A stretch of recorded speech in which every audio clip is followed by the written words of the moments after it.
Whispers in the Withering Woods. Based on true events. The San Isabel National Forest is not kind to strangers. Its pines grow crooked, their needles sharp as teeth, and the wind carries a low, mournful hum that locals claim is the land itself grieving. In 1987, 6 campers disappeared here during a wildfire that left the trees charred but their tents untouched. Search teams found no bodies, only a journal filled with frantic scribbles. It wears their faces. It learns. The sole survivor, a boy of 12, was discovered curled inside a hollow log, his hair turned white, his eyes vacant. He lived just long enough to whisper, "The shadow breathes," before his heart gave out. The campsite, stricken from maps, redacted from reports, became a ghost in the wilderness. But the stories never died. Lena Torres hadn't expected the text from Marcus. 5 years had passed since their college days, since late-night study sessions and bad decisions made around bonfires. But there it was, glowing on her phone, Black Pine. This weekend. Bring a flashlight? She almost said no. The name Black Pine stirred something in her gut, a primal unease. But Marcus had always been the glue of their group, the ex-Marine who dragged them through hangovers and heartbreaks, and his tone left no room for debate. Claire, now an ER nurse, agreed instantly. Raj, ever the documentarian, saw it as found footage gold. Tyler, perpetually broke and bored, joked about Bigfoot sightings. The drive into the mountains felt cursed from the start. The GPS flickered and died. The radio spat static, and when Tyler tuned it to a local station, a child's voice sang "Ring Around the Rosie" before the signal collapsed. By the time they reached the trailhead, the sky had turned the color of a bruise. "Cheerful," Claire muttered, eyeing the trees. Their trunks were striated with deep, jagged grooves, like something had clawed its way upward. The campsite was a carcass. Rotting picnic tables leaned into the dirt, their surfaces scarred with symbols, spirals, eyes, a language none of them recognized. Marcus set up tents while Raj filmed, his lens catching flecks of ash that swirled like fireflies in the dying light. They built a fire, its smoke stinging their eyes. Tyler launched into a ghost story about a hiker who'd followed a voice into the woods and returned with his tongue cut out. "Bullshit," Lena said, but Claire flinched when an owl screamed. At 3 a.m., Lena woke to the sound of something breathing outside her tent. Slow, wet rasps as if lungs were filled with mud. She unzipped the flap, her flashlight trembling. The beam sliced through the dark, illuminating a shape crouched between the trees, too tall, limbs too long, its head cocked at an unnatural angle. It melted into the shadows before she could scream. "Bear," Marcus said the next morning, but his jaw tightened as he studied the footprints. Bare, human-like, but with toes that tapered into claws. By dawn, the forest had marked them. Claire's tent was slashed open, the nylon shredded in parallel lines. "Bear?" Raj asked, but Marcus shook his head. "Bears don't leave claw marks 8 feet up." They spent the morning picking through the ruins. Fallen cabins sagged under ivy, their walls etched with the same spirals and eyes. Raj filmed a circle of stones, their centers stained black. "Sacrifice site," Marcus muttered, kicking at a charred bone. Lena found a rusted locket in the dirt, its photo scratched raw. That night, the temperature plunged. The fire spat embers that hissed like voices. Tyler swore he heard a child singing, the melody warped and off-key. Claire's compass spun wildly. Lena's journal had new entries in a jagged script. "You'll die here.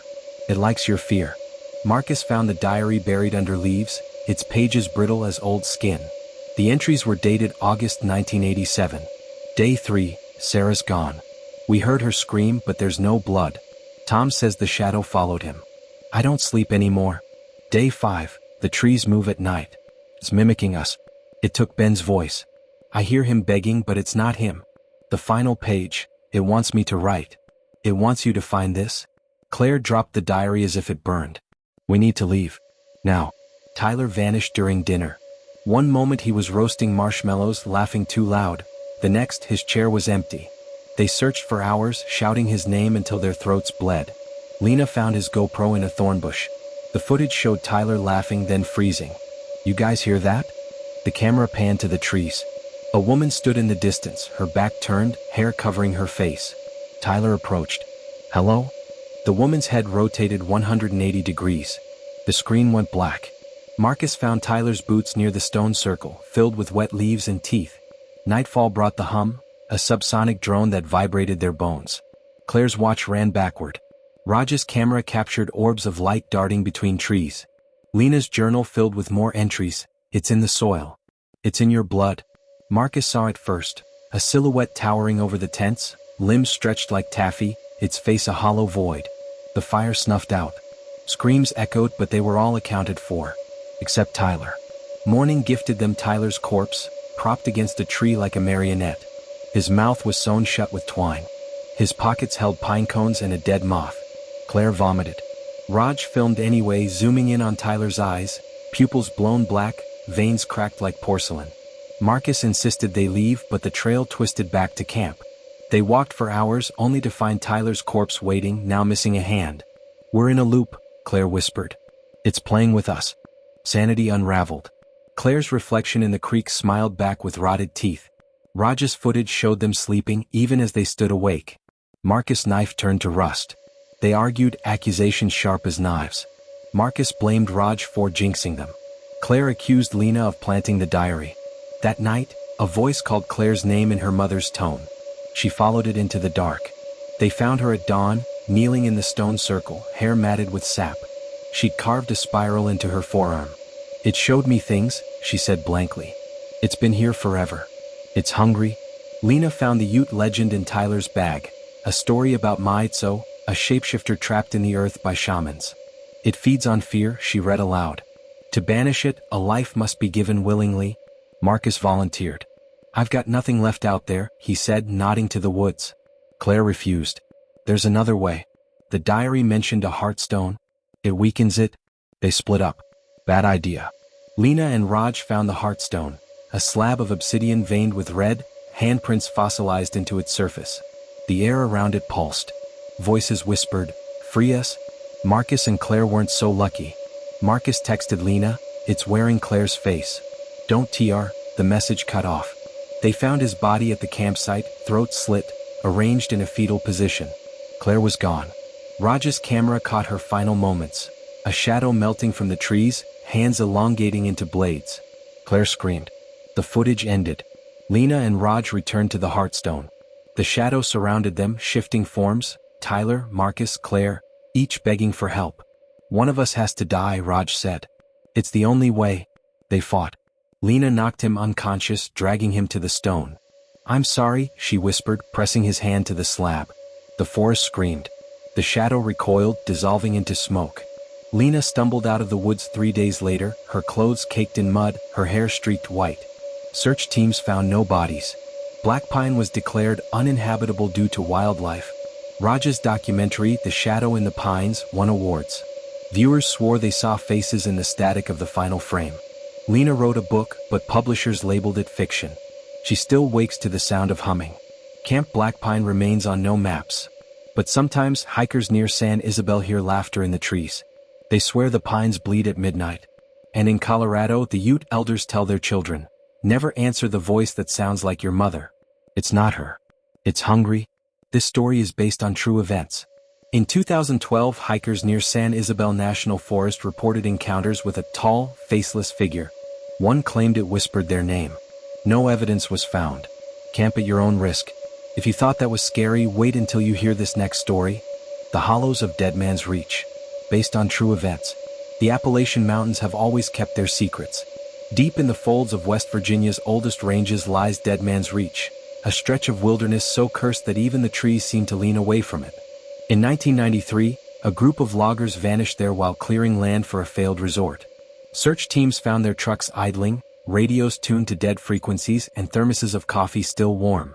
The only clue was a handprint burned into a birch tree, fingers elongated like talons. Locals say the reach is home to the hollow folk, spirits of miners who died in a 1922 collapse. Their bodies never recovered, their souls fused to the mountain's black heart. Few believe the stories. Fewer still dare to camp there. Jesse hadn't returned to Dead Man's Reach since his brother Eli disappeared there 10 years ago. The police called it a bear attack, but Jesse knew better. Eli's last voicemail still haunted his phone. "There's something in the mines, Jess. It's not human. The call cut off." Now at 28, Jesse stood at the trailhead with his girlfriend Mara, his best friend Derek, and Derek's sister Kayla. They'd come to document the legends for Kayla's paranormal podcast. "It'll be closure," she'd said. Jesse didn't believe in closure. The hike-in was unnervingly quiet. No bird song, no rustle of squirrels, just the crunch of dead leaves underfoot. The trees grew denser, their bark split and oozing a sticky, tar-like sap. Derek cracked jokes to ease the tension, but Mara froze when they passed a rusted sign. Abandoned mine, keep out. The letters were scratched over with symbols. Circles within circles like ripples in water. Charming, Kayla said, snapping photos. This'll go viral. They set up camp in a clearing near the mine's entrance, its mouth choked with brambles. The air smelled of damp earth and something sharper like burnt hair. Jesse's hands shook as he pitched the tent. That night, the forest woke. They'd built a fire, but the flames guttered low, casting more shadow than light. Mara pointed to the tree line. Did you see that? A shape flitted between the pines, too fast, too fluid. Derek laughed it off, but Kayla's EMF meter spiked, its screen flashing red. At midnight, Jesse woke to the sound of digging. Slow, deliberate scrapes like claws on stone. He nudged Mara, but she was gone. Panic rising, he followed the noise to the mine entrance. Mara stood there, barefoot, her back to him. Mara? She turned. Her eyes were glassy, her voice flat. They want us to go inside. Jesse grabbed her arm, dragging her back to camp. She didn't remember leaving the tent. The next morning, Derek found the first offering. Nestled in the ashes of the fire was a child's leather shoe, rotted and caked in mud. Inside it were human teeth, yellowed with age. Kayla filmed it all, her voice trembling as she narrated. This wasn't here last night? Jesse recognized the shoe.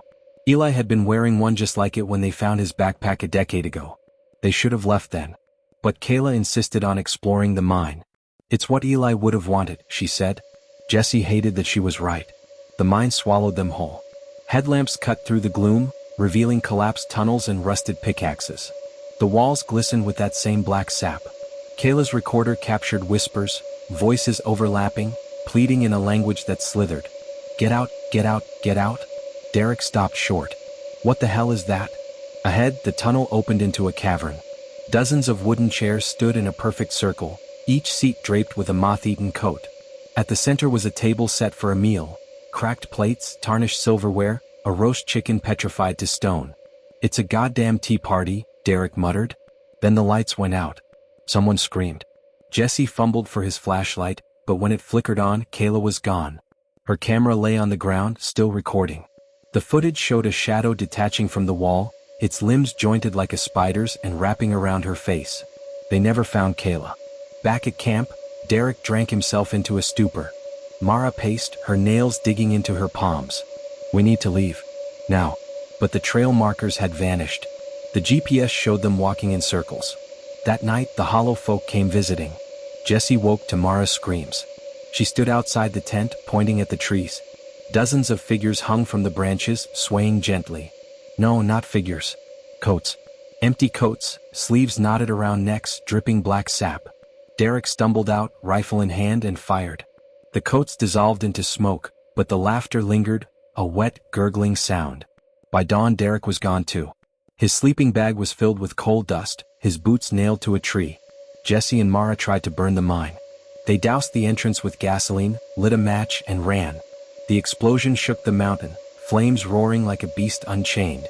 But when the smoke cleared, the mine was untouched. No soot, no heat, just that same yawning darkness. Mara collapsed. It's not real. None of this is real. Jesse carried her back to camp, where they found Eli's backpack propped against a log. Inside was a cassette tape labeled Play Me.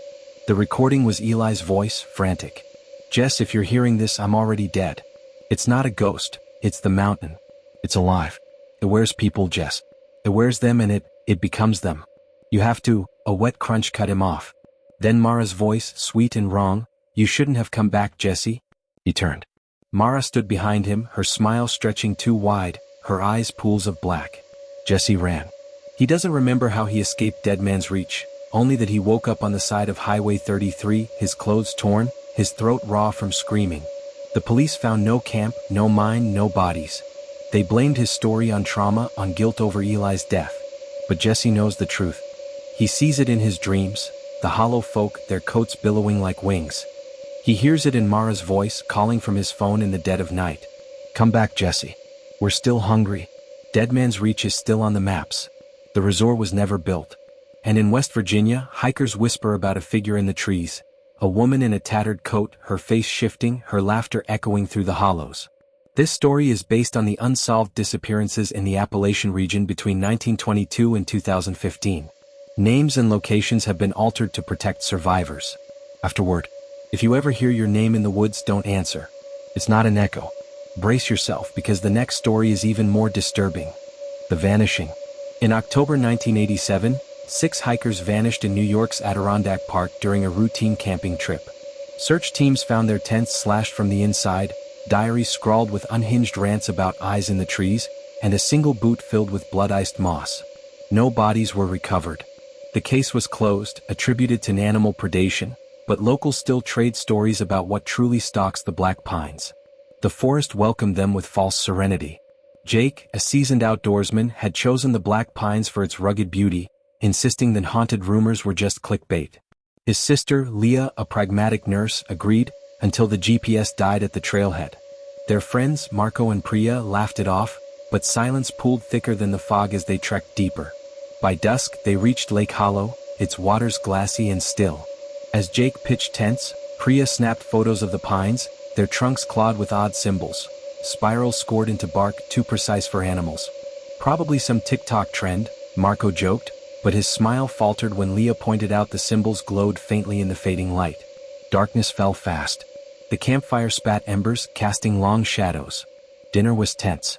Marco swore he heard whispers in the static of his dead walkie-talkie. Turn back, it hissed. Priya dismissed it as wind, but Leah's medical kit rattled unnaturally, vials cracking as if squeezed. At 2 a.m., Jake woke to something scraping their tent. He grabbed his knife, but outside only the moon stared back, a sickly yellow too large. The forest was silent. No crickets. No wind. Just the reek of rot like spoiled meat. When he returned, Leah was sitting upright, eyes glazed. "It's in the trees," she murmured. "It's hungry." Morning brought no relief. Frost clung to summer tents. Priya's camera revealed blurred figures in every shot, gaunt, elongated shapes between trees. Jake found 3 fresh spirals carved near camp. "We're leaving," he ordered, but the trail markers led in circles. Lake Hollow reappeared, now choked with dead fish, their bellies bloated with black fungus. Marco, ever the skeptic, ventured alone to scout. He returned an hour later, trembling. "There's a cabin," he stammered. Half buried in ivy, its walls were etched with the same spirals, older, deeper. Inside, they found a 1987 park ranger badge and a journal. The final entry, it mimics voices. "Don't trust each other. Don't trust yourself." Paranoia festered. Leah's hands shook as she treated a cut, swearing her bandages slithered. Priya accused Jake of moving the maps. When Marco's voice echoed from the woods, "Help me," they ran only to find him still by the fire, pale. "I didn't call," he whispered. That night, the whispers crescendoed. Priya bolted into the dark, screaming about lights in the trees. They found her at dawn, catatonic, clutching a clump of human hair. Above her, the pines creaked, their branches knit into a cage. Jake insisted they stay put, but Leah vanished midday. Her journal surfaced, filled with frantic sketches. A horned figure, mouths in the earth. "It feeds on fear," she'd written. "The cabin is a throat." Marco, now feverish, claimed the spirals weren't veins, pumping something ancient from the soil. When Priya began chanting in a guttural tongue, Jake fled, only to stumble into a clearing where Leah's body hung, suspended by roots, her mouth sewn shut with vines. Alone, Jake staggered toward the lake, the forest warping around him. Trees bent like ribs. The moon dripped crimson. In the water, a reflection grinned with too many teeth, a thing of antlers and shadows. It spoke without sound. "Run?" He woke in a hospital 50 miles south. Rangers claimed he'd been found convulsing on a highway, babbling about eyes. The others were never seen again. Years later, a Reddit thread surfaces, "Found a journal in the Black Pines." Photos show spirals, a cabin, and a final entry. "It's still hungry." The user deletes their account hours later. Campers still vanish. Some say the forest grows larger, swallowing towns. Others insist the Black Pines are a gateway, and what lies beyond is waking. Sleep with your tent open. Let it in. It's easier that way. Author's note. Portions of this story were inspired by real disappearances in U.S. national parks. Victims' names have been changed to respect families. If you hike the Adirondacks, stick to the trails, and never wander alone after dark. Our next story takes us deeper into the darkness. Hold on tight. The broadcast. In 1999, A radio host named Eli Vance vanished while investigating a series of disappearances in California's Mojave Desert. His final broadcast, aired on a local AM station, captured his panicked screams and a low, guttural chanting before the signal died. Search teams found his truck abandoned near a stretch of sand locals call Dead Man's Dunes, its seats clawed to shreds and the dashboard smeared with a substance later identified as fermented human tissue. No trace of Eli was found. The desert swallowed daylight whole. For friends, Kara, a geologist, Dev, a photographer, Tess, a true crime podcaster, and her fiancé Ryan, bumped along a dirt road in a rented Jeep, chasing Eli's cold case. Kara insisted the disappearances were sinkholes, but Tess played Eli's final broadcast on loop. "They're not dead," his voice crackled. "They're chewing." They camped at the base of the dunes, the air thick with the smell of sage and decay. Dev's camera refused to focus. "Like the lens is smudged," he muttered, though Kara swore the glass was clean. That night, Ryan woke to footsteps circling the Jeep. He shined his flashlight into the dark, catching a flicker of movement. A humanoid shape, limbs too long, crouching behind a rock. When he blinked, it was gone. Morning revealed tracks. Not animal, bare feet, but warped, the toes splayed like claws. Kara dismissed them as wind patterns, but Tess found a child's doll half buried in the sand, its porcelain face cracked into a grin. Dev photographed it. When he reviewed the shot, the doll's head had turned to stare at the lens. They hiked the dunes, searching for Eli's truck. The heat warped the horizon, and twice they passed the same Joshua tree, its branches twisted into a hangman's knot. Ryan's compass spun wildly. "Magnetic interference," Kara said, but her hands shook as she said it. At dusk they found the truck. Its doors were sealed shut with a crust of blackened resin. Inside, through the cracked windshield, they saw Eli's microphone, and a shriveled hand pressed against the glass. Dev smashed the passenger window with a rock. The stench rolled out, sweet and putrid like rotting fruit. Tess gagged as she crawled inside, finding Eli's notes strewn across the seat. Most were illegible, but one phrase repeated, "They eat the eyes first." Ryan radioed for help, but the receiver only played static and wet, rhythmic chewing. Kara tried to leave, but the Jeep's engine died. As they argued, Dev noticed the dunes around them had shifted. They were no longer alone.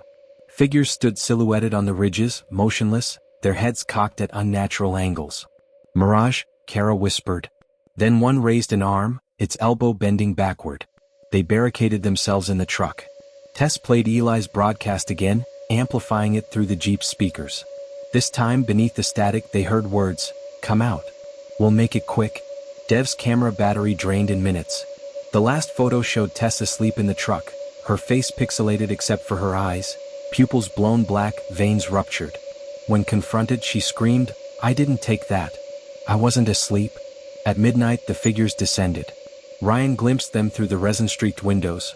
Gaunt, leathery skin stretched over elongated frames, mouths sagging open like torn pockets. They carried bones. Human? Animal? Both. One tapped on the glass. It wore Eli's necklace. Tess snapped. She lunged for the door handle, shrieking, "They're singing to me." Ryan wrestled her down, but her eyes had changed, cloudy, milky, like boiled eggs. "Don't you hear it?" she giggled. "The music?" Dev fled into the dark, camera flashing. They heard his screams, cut short by a sound like a wet sack hitting sand. Kara and Ryan dragged Tess into the open, but the dunes had vanished.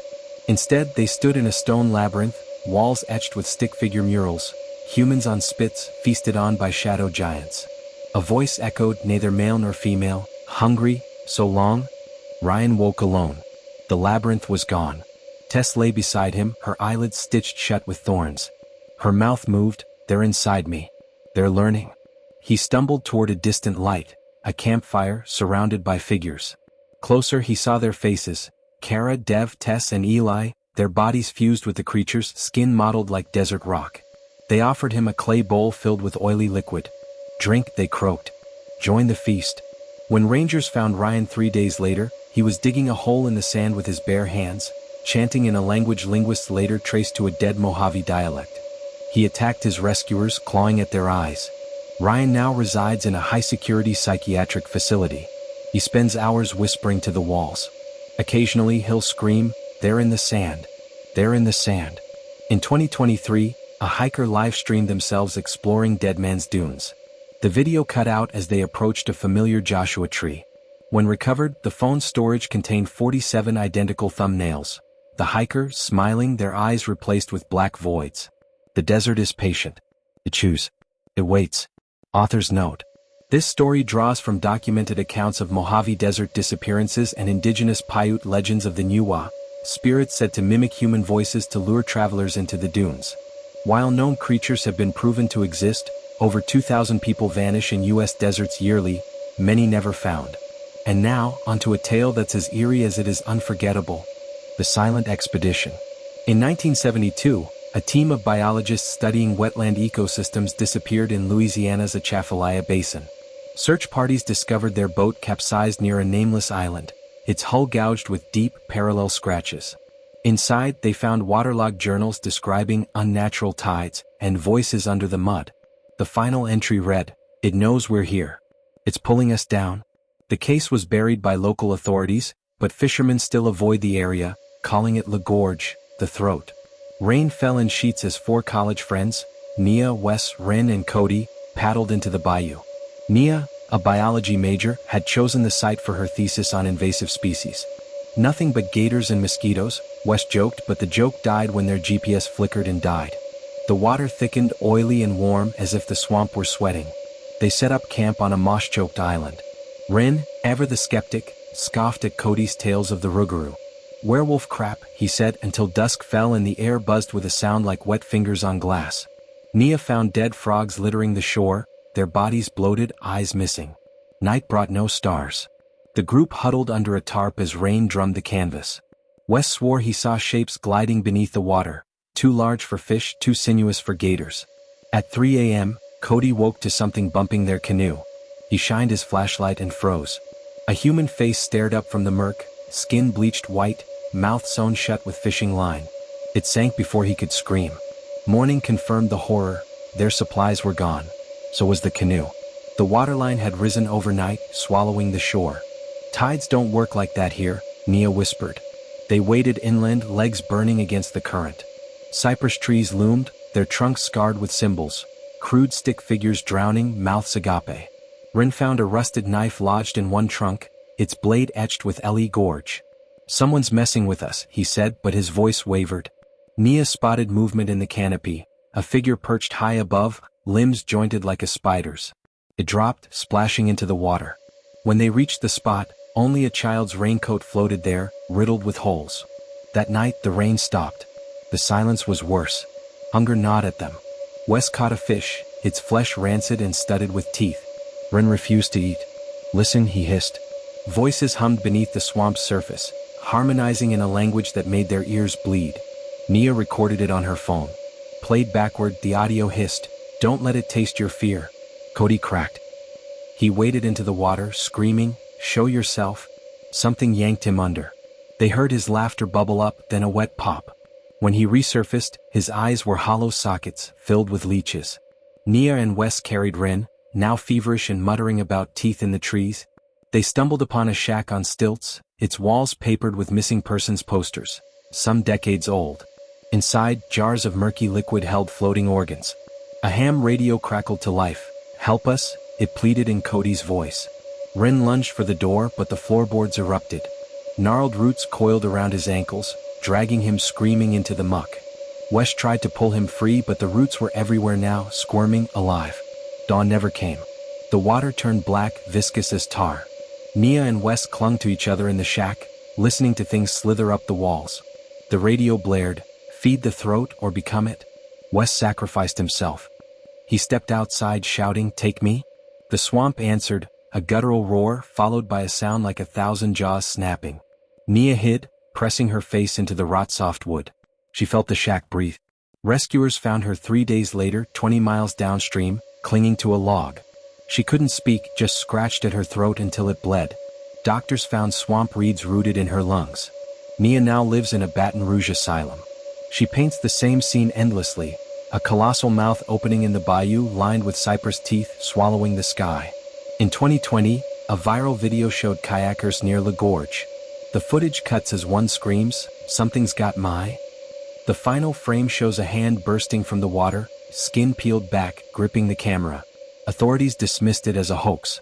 But locals know better. They hear the bayou's new sound at night, a wet, rhythmic gulping.